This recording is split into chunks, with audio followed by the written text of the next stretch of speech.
So we are in the middle of this series, Great Relationships. And that title is not just meant because it sounds good or it's, a good word to put there. But I don't want to have mediocre relationships or just okay relationships. I want to have great relationships. And if you don't want to have great relationships, that's okay. I think hopefully this will still be a little bit helpful for you today. But I want this relationship between Angie and I. This is my wife, if you don't know. And happy Valentine's Day. Guys, if that's a shock to you, you're in trouble, just so you know. Anyways, I want this relationship to be great, but not just marriage. I want my relationship with my parents, who are still around, to be great. With my in-laws, to be great. And with my kids, to be great, and with all of you to be great. And so we've been talking about some practical applications. 2 weeks ago, we talked about offense and how when we are offended, it builds a fence in our lives. And so a literal fence between us and people. We don't want to do that. Then last week, Mark and Rosemary Pooyer talked a little bit about communication and how we can better communicate with God, and which helps us communicate with each other. And so we were going to end it this week, but we have a bonus week next week. Gary and Barbie Wheeler are going to be speaking next week. It's going to be awesome. So make sure you come out for that. It's going to be a lot of fun. But this week, Angie and I get to talk a little bit about conflict, which is a lot of fun. So here's the deal. Today, we're going to talk a little bit about the greatest skill that you probably never learned. Like, I don't know, maybe you did. Maybe your parents sat down and talked with you about, hey, here's how you handle conflict. Mine never did. Not because they were bad, they just didn't know to do it. I never took a college course on conflict. I never took a grade school course, and I never took a Bible class on conflict. But conflict is in every relationship. Not only every relationship, but everywhere you go. Ever been to Walmart lately? Like, conflict is prevalent there, or the mall. If anybody goes to mall, like, you can log on social media. Conflict is everywhere. And Angie and I have experienced some conflict in our relationship throughout our whole life. And we experience a lot of conflict, and I don't know if this is true with any other married couple, but we experience a lot of conflict in the car. Anybody else? Part of it, okay, now there's going to be a lot of hitting your neighbor today, I'm assuming. So Scott's knee's going to wear out up here. So I experience a lot of conflict with Angie in the car, because part of it is because I have a little bit of ADD, self-proclaimed diagnosed ADD boys right here. Because I don't know, if I see a cool building, I'll focus on that, or geez, a butterfly. Like, if I see something that is somewhat distracting, I usually focus on that, thus risking the lives of our 2 children and my wife. And so she usually will comment when she's about to die, as I think she probably should, in the car when I'm not paying attention. But we've experienced a lot of conflict in our lives. And so everything we say today is just to help you. Hopefully you remember a nugget or something when you get in conflict, hopefully with not within the next 10 minutes, but hopefully sometime this week when you're in conflict with your spouse or your soon-to-be spouse, or your best friend, or your parents, or a coworker. You're going to have some conflict. And so I hope next time you get in a conflict, you'll remember something that we say today. And none of this that you're going to hear is invented by us or that we came up with. We've heard lots of messages on it. We've experienced it in our own relationship. And so we're just going to lay out some things for you. And I don't know about you, but I like a good movie. Anybody movie watchers in here? Right? Dalton back there on his phone is an avid movie watcher. There's a lot less new movies out now. I don't know why. But there's this concept that I like a movie with a good ending. Like, I'm not a big Nicholas Sparks movie fan, right? I don't know if any guy ever was. But I don't like Nicholas Sparks, romantic author, if you don't know who he is. Anyways, horrible movies that all end horrible. Just saying. I want to watch a movie that I enjoy the ending to. Like, I have a resolve. That's just me. I don't want to be left on a cliff. I just want it to resolve. But the only way I get that feeling at the end of a movie is because somewhere in there's some conflict. There's some kind of thing that went wrong or bad. And so conflict does produce good things. And I get that it's hard sometimes to face conflict and uncomfortable, but conflict does produce good things. Romans 12, 17 and 18 says this. It says, never pay back evil with more evil. Do things in such a way that everyone can see you are honorable. Do all that you can to live in peace with everyone. Do all that you can. So the goal in our relationships is peace, is harmony. We don't want to live in conflict. And I would say most people don't enjoy conflict. Some of you may be okay with it and be comfortable with going through it, and that's great. But I would say most people don't like conflict. And so today, conflict is not the goal. It's what's going to happen. And so our goal is peace. And let me hear this clear today. There's no condemnation. Okay? There's no condemnation. What has happened in your relationships in the past? You may have experienced major heartbreak or divorce or things that have gone bad. We're not looking back. We're looking forward. So from this day forward, we're going to focus on having great relationships and learning how to resolve conflict with those that we live with or love the most. We want to learn to resolve it. All right. So what we're going to talk about first today is starting the conversation, which sounds simple, but it is the hardest part, is having to start these hard, uncomfortable conversations with those that we love.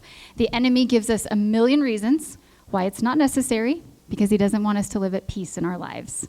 It could be, it's just a relative and we don't see them very often, maybe just the holidays, and so we don't need to address the conflict.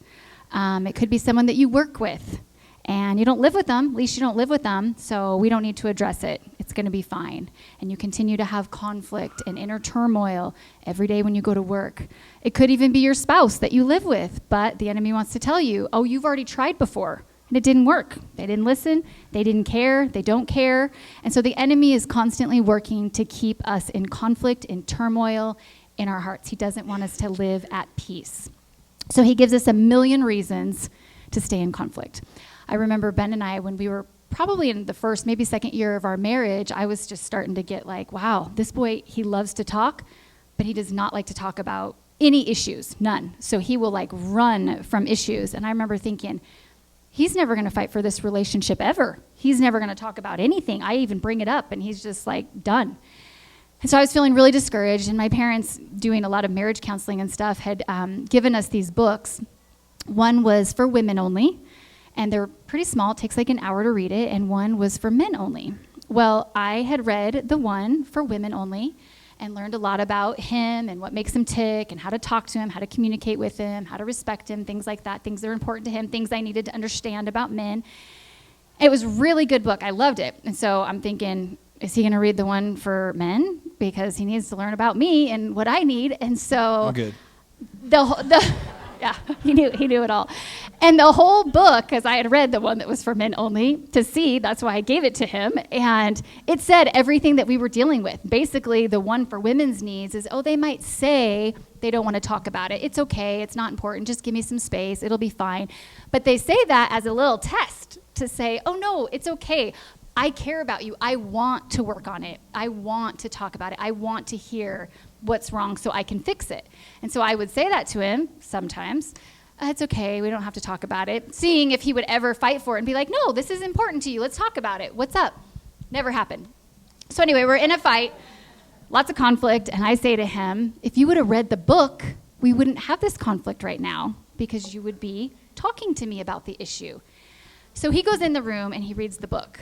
And he comes out, and I'll never forget what he says to me. I wanted to cry. So you're the 2%, 1% that the author in the book says this doesn't apply to you. I'm like, that's what you got? I don't remember saying that, first of all. You think I sent you in a room to read a book that doesn't apply to me? Because he said, you say it's not important, you just need your space, it's not a big deal. I'm like, but the whole book is trying to tell you they say that, but they don't mean that. And so he didn't even get it. So we learned the hard way in year 1 or 2 that we got to spell it out. Don't just send him a sneaky book, but we have to spell it out and say, I might say these things, but I'd like to know that you care and you want to fight for the relationship. So all of that to say, it's worth the fight. It's worth the fight. It's worth entering into the conversation that could be a conflict, a hard conversation, so that we can get to the other side of it and be stronger and know that we love each other and it is worth the fight. And so I think one of the reasons, try to explain myself a little bit here, but I think the big reason I didn't ever bring anything up is because I kind of lived with this premise that time heals all wounds. I don't know that I stood on that or was aware of that, but I kind of thought, well, she'll get over it, or I'll get over it. And there was this time heals all wounds, and it's going to be okay. Eventually, we'll be okay. I don't know if you've ever thought that, but I kind of lived by that. But let's just be honest, that phrase is completely untrue. is completely false. Time does not heal all wounds. In fact, time just makes it worse.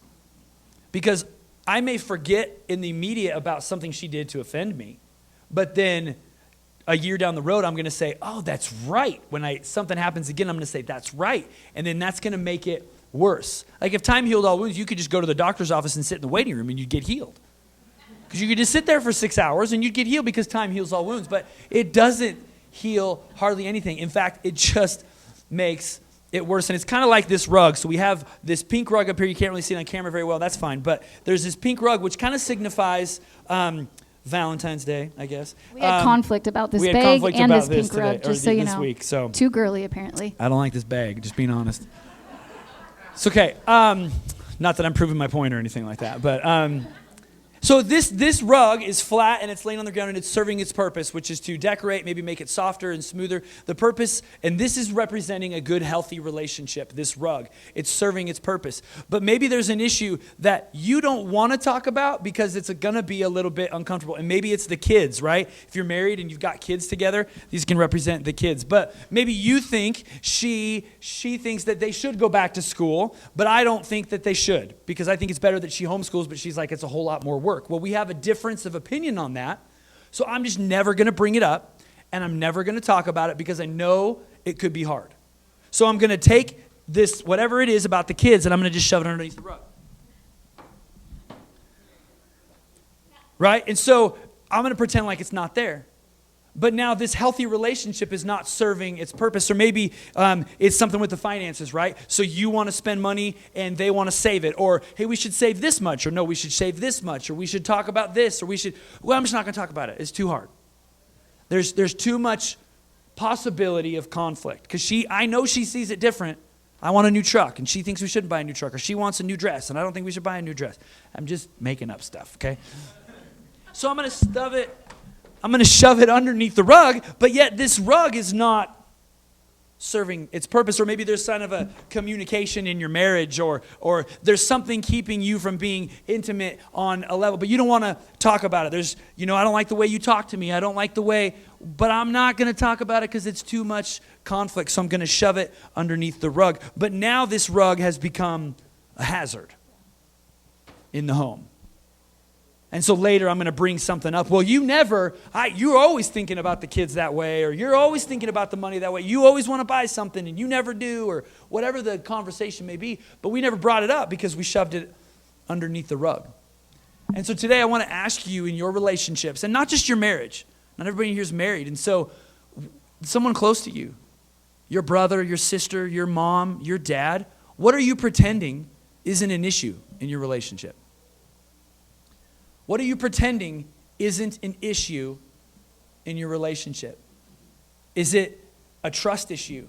Is it finances? Is it the kids? Married couple, is it your sex life? Is there something going on in your relationship that you don't want to talk about because it's going to be uncomfortable? And the only way to resolve it, guys and gals, is to face it. Matthew 18:15 says this: if a fellow believer hurts you, go and tell him. Work it out between the two of you. Work it out between the two of you. Have enough trust in that relationship that, okay, I'm going to bite the bullet on this. I'm going to have a conversation. And I get, you may have been through some negative relational issues. Maybe you were not raised in a good home. And when your parents dealt with conflict, they just stormed out of the room. Or they ignored you. Or they hurt you. Physically, maybe. I don't know what you've been through, but maybe you dealt with conflict, or you were raised in a home that was different, or maybe you went through a divorce. Maybe you went through something bad. So it can be fearful to whatever relationship you're in now to face the conflict. What if what happened in the past happens again? Or what happened to that person happens again? Have a little bit of trust and have a little bit of faith that God is looking out for you. And when you feel like that, that's kind of fear rising up in you. And Angie's going to talk about it. All right. So fear of conflict is really the fear of being exposed. Fear of dealing with emotions, fear of being vulnerable. And when we have these fears, they can cause 3 wonderful problems in our relationships. Number 1, it can make us defensive. We've talked about that one a lot. I defend myself and I attack you. I give you all the reasons why you're not perfect either. Oh, I hurt you? Well, you hurt me every day of my life, so join the club. Whatever it might be. We might get defensive when someone wants to talk to us and bring up one of our flaws. Number 2, distant. We don't want to be known, so we just kind of shut down. We close off. The last person that knew me, they didn't like me. The last 5 people that knew me, they left me. They didn't stick with me. They didn't fight for me. Maybe your parents, maybe your family, maybe no one's ever stuck with you or fought for you. So you fight for distance and keeping up walls so that nobody knows you and nobody can hurt you. I remember when Ben and I, we had been friends for years, told him I'd never like him, I'd really never marry him. And we finally, showed her. Yeah, for years. And we finally kind of started liking each other. And I remember he had been holding my hand for like a week or 2. And he says to me, so what are we? I'm like, we are nothing. Because I had been hurt in a relationship probably 6 years prior. And since then, no one was ever going to be my boyfriend again because then we could break up and I could get a heartache. So I had like dated a guy for 4 years, but he was not my boyfriend. That didn't help protect my heart. But I was still in that mentality of I'm going to protect my heart. So he says, so what are we? I'm like, we're nothing. He says, well, then I'm not going to hold your hand anymore because I'm not playing games. If you're not my girlfriend, then I'm like, then don't hold my hand anymore. I don't care because we are nothing and we will never be anything. You are not going to break my heart. And he says, well, what if we don't have to break up? What if you're the one? What if this ends and this is for God? This is a God thing. So he broke me down. But I remember saying to him, because his parents were the pastors of the church that we were at, and I said to him, every girl that you've ever broken up with had to leave the church. They didn't have to. They just did because it was awkward. Has left the church. I'll tell you right now, I'm not leaving the church. So you're going to have to leave the church if we break up. So I laid down a few ground rules, but we started dating. And I could have missed out on God's best for me because I was so determined. I'm having fun over here. That no one was going to break my heart again. And that's just a fun example, but we do that even in marriage. We do that in the midst of relationships. We still stay distant because we don't have soul-to-soul, intimate relationships with people. A lot of people never experience that because they are so busy doing God's job. I'm going to protect myself. I'm not going to let anyone in instead of trusting God. God brought this relationship into my life. It's a gift. And I'm going to be vulnerable. I'm going to open up. And when conflict arises, I'm going to talk about the deep issues, the hard issues. Because when I do my part, God's going to take care of this relationship. And it's hard to get to that point. And the third one is demanding. So defensive, some of us distant, and some of us get demanding. We're going to control the whole thing. I'm going to control the conversation. I'm going to control the conflict. I'm going to control where this goes because I don't want it to go anywhere that I'm not okay with. So some of us get demanding in our relationships. And when I hear those 3 things, that I see myself in those a lot. And I don't know if you see yourself, but maybe you've done those things, right? I've been defended. I have 2 sisters and my parents where we've been through conflict in growing up. And now that none of us live together anymore, we're still somewhat close, but there's been massive distance there. And I get offended, and so I just ignore their texts. So I'm distant. Or I ignore their phone call when I could have answered it, but I'm like, oh, we're busy. I'm not going to talk to them. Because I want to be distant because they hurt my feelings or because something happened. We began to be distant, and then, I get super defensive if Angie wants to talk about something or demanding. Like, I see myself in those 3 things all the time. But what we want you to recognize is that those 3 things are a product of fear. They're a product of fear. And what does God say about fear? Paul's talking to Timothy in 2 Timothy. He says, God has not given us a spirit of fear. So that feeling of fear is not from God. It's from the devil. So when you begin to feel fearful, that is not of God, and that is of the devil. So how do you beat that fear? How do you overcome that fear? And the Bible's very clear that love overcomes fear. 1 John 4:8 says this, perfect love casts out all fear. So that's not talking about you having the perfect love for your spouse or your sister or your friend, because you don't have perfect love and they don't have perfect love for you. But we all have access to perfect love, who is Jesus. He died on a cross for us. So we can experience perfect love. All we have to do is accept it. All we have to do is choose to live in it. And once we accept God's amazing grace and his love for us and we live in that, that casts out all fear. Not their perfect love for you, because it's never going to be. But if we rest our hearts in who Jesus was on the cross for us, that casts out all fear. And then that gives us the encouragement to, okay, I'm going to be open in this relationship. I'm going to face my fears, and I'm going to have that conversation. I'm going to talk to them, and I'm going to trust Jesus, because whether or not you believe it, God gave you the spouse that you have. And God clearly gave you the brother or the sister that you have. Or whoever it is in your life that's a close relationship to you. God puts you there. And so if God puts you there, trust him to take care of that relationship for you. Trust him to, when you approach a conversation that's going to be hard or something that may be difficult, trust Jesus that he has the best plans for you. And something to remember when you go into it, and we're going to get into some practicals about what to do in the middle of the conflict or the conversation. But remember this, it's always my move. Husbands, it's always your move. Wives, it's always your move. Brothers, it's your move. Sisters, your move. Parents, it's your move. And kids, it's your move. There's a great author that wrote the book Love and Respect. Great book for any marriage if you've never read that. It's all the premise that women primarily need love and men primarily need respect. And how to kind of show that and how we can do that better. And he's often asked the question, who moves first? Who's the one to go first? And he always says, whoever's the most mature. And so if you're the most mature, it's your move. So if we all adapt this saying, it's always my move. So who should initiate the conversation today? You. Everybody. You all should initiate the conversation. Because it's not easy all the time, but it's always more beneficial to approach the conversation and have it. So let's have a plan. All right. So we're going to have a plan to start the conversation. First and foremost, we want to make sure it's the right time and right place. That's hard with kids. I know we start conversations often that we don't think are going to go bad. Shouldn't hit that lady in the street. And then it could escalate. And we have to say often, and we're done. We'll talk about this later. My parents were really good at this in our home, especially this day and age, creating a home that is peaceful. We had stability, we had security in our home, and that does something for a kid. It really does. So I'm thankful that I had an amazing example of that, and that's hard. We have to fight for that in our home because conflict, it just rises up in an instant. And we have to be like, okay, we'll talk about this later, we'll deal with this later, because we don't want to scar our kids. So find the right place and the right time to have these conversations. Before we go in, pray about them.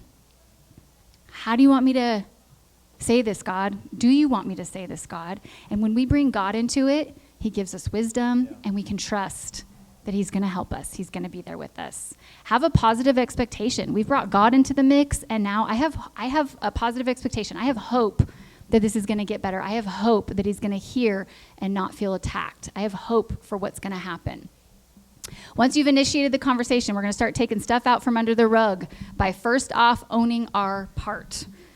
Come into the conversation. You might feel like you are only 1% wrong and they are 99% wrong. Probably not true, but that's how you see it. And so come in owning your 1% of the problem. I'm sorry. You may have done something horrible, but I'm sorry I reacted that way. I'm sorry that I did that. I'm sorry I spoke to you that way. That instantly takes them off the defense, and it makes it an easier conversation to have. Say sorry. We have to say sorry to our kids all the time. I kicked my kid in the face this week. It was horrible. She's made me her gymnastics coach, which I am not a gymnast. And I said 3 times, back up, sis, back up. I got to show you my stuff. I'm going to do a handstand in the house where there's no room. And I whacked her. I thought she moved, and she didn't. And blood starts gushing out of her mouth. And I got my parents on FaceTime because they think my dad's a doctor. Call Appa! And so I'm showing my parents as she's screaming bloody murder because she sees all the blood in the mirror, and it's gushing. I think her teeth almost went through her lip. And I'm like, oh my gosh, I'm so sorry. And she's screaming. She's so sweet. It wasn't her fault. It was Lexi's fault. It was so sad. Anyway, I have to share that with you because I'm always telling you that he hurts our kids because he's rough and he doesn't pay attention. And so we don't ever stop wrestling at home until they're crying. And I'm like, well, that was fun. Now they're all bawling or someone's nose is bleeding. And so I did that this week. And then she had a black lip. It was awful all week long. Poor thing, couldn't eat or drink. She's like, can I have a straw? I'm like, it still falls out of your mouth. I'm so sorry. But we had good examples of that. Parents that apologized to us and showed us that they weren't perfect. And so we're trying. That is so hard. He's really good at it. He's really quick to go to our kids and say, I'm sorry, I shouldn't have talked to you like that. You maybe shouldn't have done that, but I shouldn't have handled it that way. I'm sorry. I shouldn't have lost my temper. I shouldn't have got angry. I should have waited and talked to you about it. And he's really good at that. And that is a humble person. That is a wise person that's looking 20 years down the road and still wants a good relationship. It's hard to do, but it will pay off. So own your part. Go into it and say, I'm sorry for what I did. Ask God to give you an awareness of yourself, because I know for me, I have his flaws memorized. I know them better than anybody. I know all of his weaknesses. I know how he's going to react. I know what he's going to say. I know him. But it's just like that scripture that he was talking about on the first week. Why are we worried about the little tiny speck that he has when I have a whole big honking log in my own eye? Ask God to give you awareness of yourself, because I'm not perfect, and I need to know what's wrong with me. And so before you go into those conversations, ask God that. Ask him for an awareness. Maybe you read the whole situation wrong and you need some wisdom going into this, and ask some practical questions like, am I being unrealistic? Am I being ungrateful? Am I being too demanding? Like, is this not worth even talking about because I just blew it up in my head? Ask God for some wisdom. Don't say things like you never or you always. He knows that I know this one well, so when I say it, you never, he'll say, oh, never? I've never once told you I love you. I'm like, stop, you know I don't mean that. Then don't say it. Like, don't say never and always, because it doesn't help the situation. Say I instead of you. Own your feelings. I'm feeling lonely. Not, hey, you left me, you jerk. I'm feeling lonely. I'm feeling abandoned. I'm not feeling supported right now. These things are all just kind of helpful little things that help take people off of the defense. And then listen for the hurt. We have to tell our children all the time now that they're in school, hurting people just hurt people, because they'll say, why did they do that? Why would they say that? Clearly someone's treated them that way. And when we look at things that way, we tend to give people more grace because we know they've been hurt. And so we'll have to say, sis, they've just been hurt. And then she's not so hurt. She's not so angry because she knows maybe they don't know how to treat me better than that. And then it helps us give grace. James 1:19 says, be quick to listen, slow to speak, and slow to get angry. So we have to listen for the hurt by being a good listener and a slow speaker and slow to get angry. And it's okay to say, I'm hurt, instead of giving our million reasons of why you were wrong. It's okay to just say, because we can't just say, I'm hurt. So we give our reasons of why you're wrong too. Be able to say that, because that's going to help conflict not escalate, is just by saying, I'm not even mad, I'm just hurt. Yeah. And then they're like, oh, okay, see, I thought you thought I was a horrible person. I thought you were angry at me. I'm just hurt. Consider their perspective. Philippians 2:4-5 says, don't look out only for your own interest, but take an interest in others too. You must have the same attitude that Christ Jesus had. So who's going to make the first move and look at things from the other person's perspective? Where are they coming from? What have they been through? My dad's said to us often in our early years of marriage, when it'd be like, how can they even sleep at night? I'm so offended that they said this or they did this. And he's like, do you think that they took that conflict the way you did? They didn't. He says, people are always having to say what they have to tell themselves to sleep at night. So they took it one way that we know our intentions. Oh, I wasn't trying to be mean. Oh, I wasn't trying to be hurtful. I wasn't trying. We know our own intentions and we think the best of ourselves. But with other people, we're like, oh, how could you say that? How could you think that? And so hearing him say, they didn't hear themselves that way. They see themselves differently. And so they didn't see themselves as being that brash or that rude or that hurtful. They didn't realize that, or they're not taking it from that way. Oh, okay. So now when I'm in conflict with someone, I'm like, they didn't even see it that way.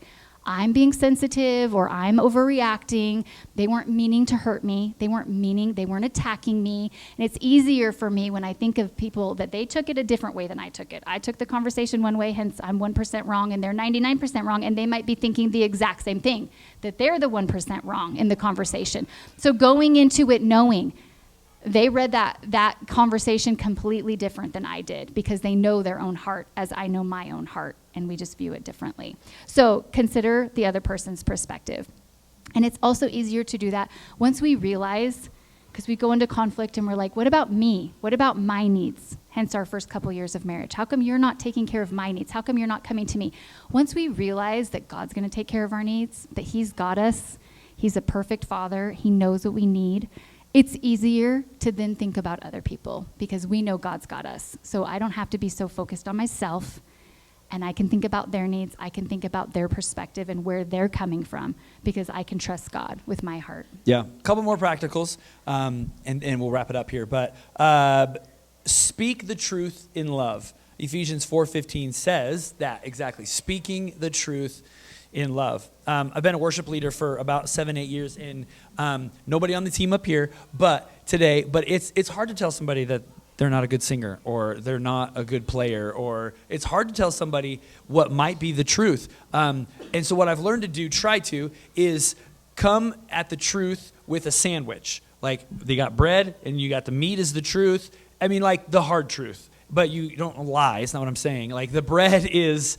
like you're really good. I love that you're passionate about this. I love that you love Jesus. And then the truth in the middle is like, but you're always late or whatever. And then, man, you're such a good singer.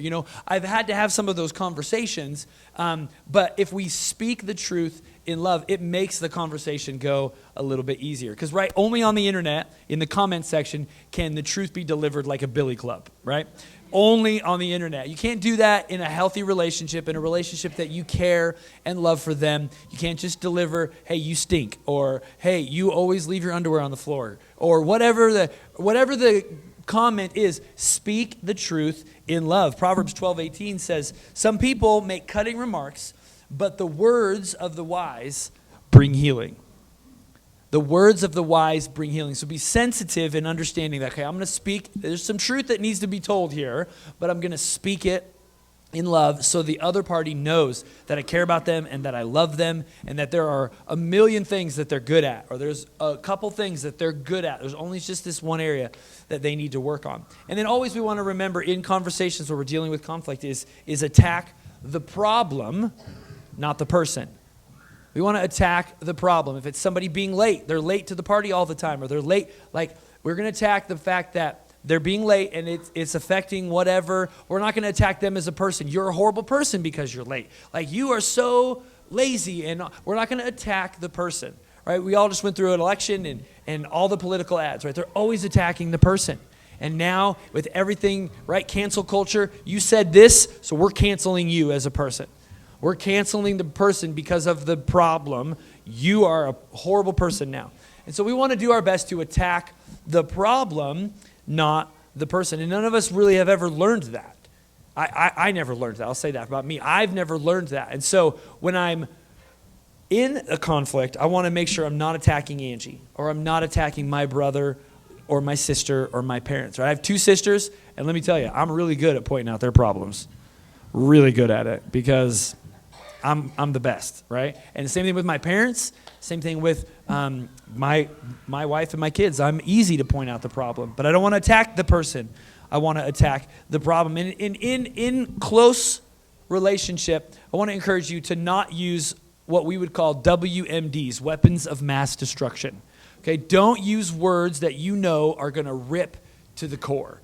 Right? If they're passionate about something, don't dive on that and call them something that you shouldn't call them. Don't threaten to walk out of the room. Don't threaten divorce if you're married. Don't threaten to leave the relationship. I'll never text you again.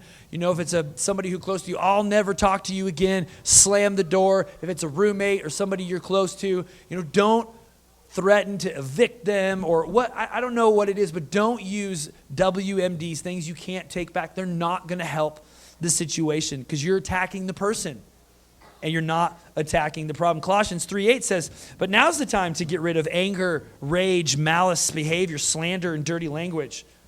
God says, don't go there. Attack the problem, not the person. One thing to always remember in every conflict that you have, that your mistakes don't define you. Your mistakes don't define you. You may have lied, but don't let that define who you are. Don't let that label you as a liar. God says you are forgiven, you are loved, and you are accepted. So don't let your mistakes, and we all have them, don't let those define you. Let God define you and his love for you define who you are. So don't let your mistakes define you. That'll help in managing the conflict. And don't let the mistakes of the other person define them. Realize that God sees them, right? Angie said, listen for the hurt. Like, guys, I don't know about you, but it's hard for me to say, I'm hurt. For some reason, I'm stronger than steel, and I don't ever get hurt. I don't know what it is. But don't be afraid to say, I'm hurt. And don't let the fact that you are hurt define you. Okay? You are greater than the sum total of your mistakes because of what Jesus did on the cross for you. And then we want to end everything by focusing on reconciliation, not resolution. We want to focus on reconciliation, not resolution. There are some things we will never agree on, right? Is red the right color for the bathroom, or is blue the right color for the bathroom? Like, I could go to the ends of the earth to prove to her that blue is the best color because I'm always right. Blue is the better color, just saying. I could go to the ends of the earth to try to get her to agree with me and change her position. But if my goal is reconciliation and just fixing the relationship, I'm going to try to forget about winning, and I'm going to try to focus on reconciliation. We want to be bridge builders, not wall builders. Right now, it's easy to build walls in our culture. With the people we love, the people around us, easy to build walls. But I want to build bridges to people. And I want to be a reconciler, not trying to get everybody to see it my way. Right? Jesus was the greatest reconciler of all time. Right? He reconciled us to God by dying on a cross. And that's what we want to be in our relationships with people, is be a bridge builder, not a wall builder. That's good. All right, so our challenge today is to just find something. If you're having a relationship that's in conflict, find one thing that you can take out from under the rug. You might not know where to start. There's been so many years of distance or whatever it might be. Take one thing out of the rug. Start by saying, I'm sorry. On the way home, you might not even know what you're apologizing for because there's so many things that need to be talked about. But just saying that, I'm sorry. I know I hurt you, and I'm sorry. That's going to soften their hearts.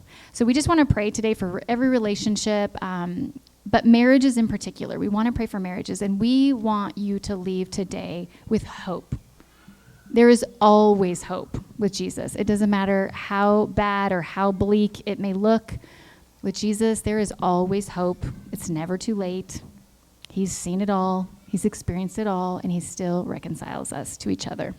So let's just, if you have your spouse here, touch them, and let's just pray for our marriages. Lord, I just thank you right now that you have given us this gift, Lord, and I just ask, Father, for wisdom. I ask for discernment, Lord, just soft hearts that are humble, that are brave, Lord, and fight for these wonderful gifts that you've given us, God. I pray for relationships with kids, Father, that you're helping us, Lord, to be good lovers of these kids, Lord, loving them well, showing them what good, strong love is, Father, a love that's a God love, showing them how you loved us unconditionally. Lord, I just pray for anyone in here that has lost hope in any relationship, in a marriage relationship, in a parent-kid relationship, whatever it is, Lord, give us hope. Help us to leave here today with a hope that's just renewed, focusing on your goodness and your bigness, and that you are bigger than what the enemy's trying to destroy. Lord, I just thank you that what you have joined together, no man can destroy. And I just thank you for wisdom this week, wisdom today, as we are brave and we're bringing things out from under the rug, that you're protecting these relationships, Father. You are guiding them, Lord. And I just thank you for that. Thank you that we will have relationships that are rewarding, because that's what you want for us, that we will be able to enjoy our life and live at peace because of our great relationships. I just thank you for that, God. Be with us this week, Lord, as we go. Protect us, keep us safe. Just bring people into our life, God, that need your love, that need hope. Use us this week to show your love, show your goodness to those around us, Father. I just thank you for that. Bring us back safe next week. In your name we pray. Amen.